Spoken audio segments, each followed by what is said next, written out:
The truth is, you're probably wasting your time with most jiu-jitsu or grappling strength training programs, or at least you're not getting the benefits out of them that you should be. After nearly a decade doing jiu-jitsu and strength coaching and training many grapplers, as well as myself and being in the trenches myself, I've watched countless practitioners who are very dedicated put in the hours in the gym and not have the carryover to performance or resilience that they're looking for. And the reality is, there's two main ways that grappling strength programs miss the mark.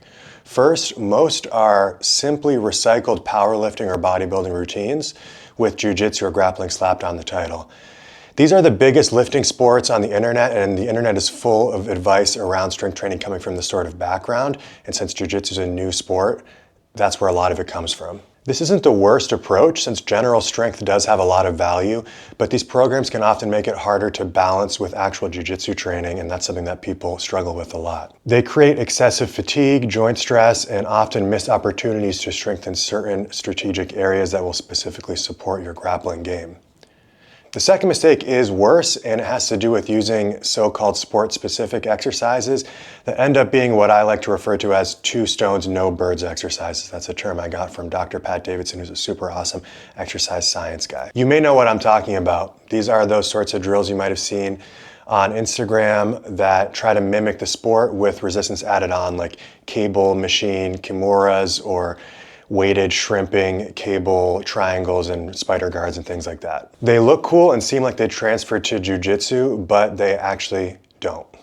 And they have a lot of potential negative side effects. I personally discovered how ineffective these two approaches can be by wasting a lot of time doing them. I mean, it was a learning experience, but it's the type of thing that I try to communicate to other people to try to have them avoid wasting their time on these things and just start getting into more productive methods. Those specific weighted jiu-jitsu drills like banded snap downs are developing neither strength nor technique. And the powerlifting program that you're running is probably taking away from your training on the mats and your recovery more than you'd ideally like it to. Here's what's actually happening with those BJJ specific resistance movements like cable snap downs. And the fact is that they're too light to build a real strength and provide a real strong stimulus to improve your musculoskeletal system and your nervous system. And as far as the movement, it's technically far too removed from grappling to improve your actual technique on the mat. So it's kind of stuck in no man's land. You're getting neither benefit. Not enough resistance to create actual strength adaptations, and not enough of a specificity of the movement pattern to actually give you development. In fact, there's a scientific term for how this can interfere with your actual movement learning. That scientists refer to as pattern interference. So your nervous system gets confused between the sort of altered version of the movement that you're doing in the gym and the actual jiu-jitsu technique. They're similar enough to create a conflict and different enough that neither kind of gets optimized and worked on as you work on the other. So consider a resistance band snap down. The band creates tension in a completely different pattern than what the human opponent would. The angles of force are wrong, the feel and the timing is all wrong, the proprioceptive feedback is not there. You're essentially programming your nervous system with a movement signature or pattern that doesn't match what you need on the mats. This is also part of the problem with drilling and the way a lot of people approach technical skill development, and it's what the ecological or constraints-led approach does such a good job at doing. But more on that in a different video where we'll be focusing more on specific grappling skill acquisition. So these factors have to do with why so many jiu-jitsu and grappling athletes might feel strong in the gym or have a routine that seems like it would really work on the mats, but they just can't seem to get it to translate to more effective mat time or more consistent mat time. It's because their bodies are learning two conflicting movement patterns, neither of which gets fully developed. And the conventional powerlifting approach has a different problem. You'll get stronger, but at sort of a higher cost than you need to. So it's a high fatigue that can compromise technical training, joint stress, and patterns that don't necessarily support your jiu-jitsu specific positions. And it can lead to a neglect of the mobility in the joint positions and specific body part resilience that grapplers need. So what's the solution? It's actually less complicated than most people make it out to be. It requires a mindset shift. You need to kind of separate your strength training from your technical training completely and have the two inform each other, but don't try to blend them together. Treat them as separate but complementary training modalities. Your mat time is for technical development. Your gym time is for building physical qualities in that sport, but don't directly mimic your jiu-jitsu training. At the same time, it doesn't need to just be a copy and paste bodybuilding or powerlifting routine. It can be something that's informed by the needs of the sport, just like you would for training any other type of athlete in a different sport. That being said, real strength training is a key foundation for jiu-jitsu athletes and for most of them.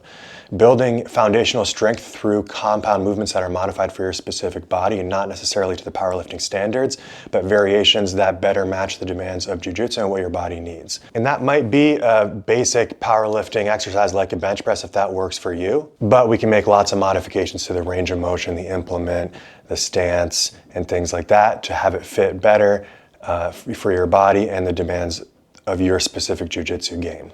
There's certain general things that we can make throughout that I'll talk a lot about on this channel.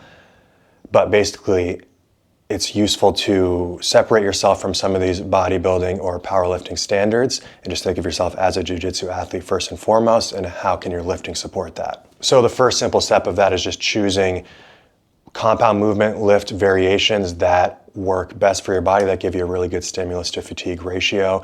And that might mean that they don't apply very well for powerlifting or bodybuilding. They don't look great for that, but they will help you more. So it can be a mindset shift to shift away from that. It certainly took me a while to get there because I had the way that I thought I was supposed to do things that everybody kind of online was telling me.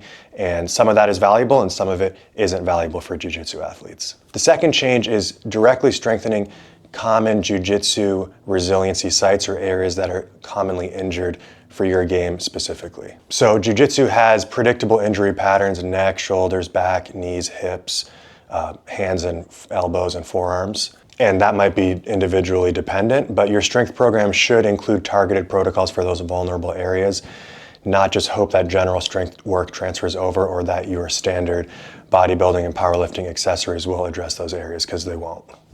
For the most part, they won't, at least. The third thing that I found to be very effective is developing positional control of certain joint positions that may be lacking for your body specifically. The stresses of life and training, as well as genetic factors, can lead many people to develop movement restrictions and compensations. And this isn't necessarily a problem for everyone, but if you're lacking access to certain joint angles that you need for a certain lift or grappling technique, forcing your body to get there can increase your injury risk or just feel kind of crappy. And additionally, enhancing your recovery capacity and not just pushing intensity. So the best jiu-jitsu athletes aren't necessarily the ones who train the hardest all the time. They're the ones that can stay healthy while still training relatively hard and consistently.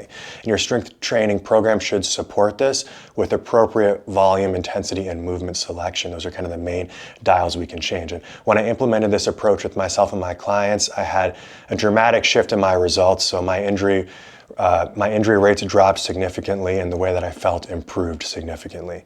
And that was the same for a lot of the clients I was working with at the time when I made this sort of mindset shift. I went from constantly setting myself back with injuries and struggling to balance my muscle building goals of wanting to get bigger and more jacked with my more important goals around jiu-jitsu progress. And I switched to being able to make strides in both areas while feeling much better in my body. So in summation real quick, the most effective grappling strength and conditioning programs don't waste time on trying to mimic the sport in the weight room.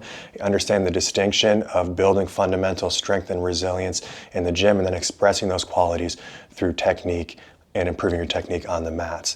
And this approach might be less flashy than some of those fancier exercises, and they might be less effective for social media clout than huge powerlifting lifts that are super intense, but the results speak for themselves. And you can still get some strong, cool looking lifts and some interesting exercises in there as well. That being said, consistent, pain-free training always wins over sporadic, injury-plagued training, no matter how hardcore the latter might seem. So start training smarter by focusing on the foundations that actually matter and transfer to the mat, some of the stuff that I outlined in this video, and your body will thank you and your opponents will feel the difference. So if you want help with this sort of stuff, just click the link in the description, check out what I got there. If you want to gain access to my Grapplers Strength and Resilience program, it's a system that I've developed to help grapplers bulletproof their bodies and stay on the mats for longer and more consistently. It's worked really well for me and my clients, and I'm constantly adding value to this program and course hybrid. So get in there now, and if you check out the community, you can gain access to personalized coaching for an extremely low price. So I'm super excited about this product, and it's working really well for people. So check it out, give this a like and subscribe, and I'll see you in the next video.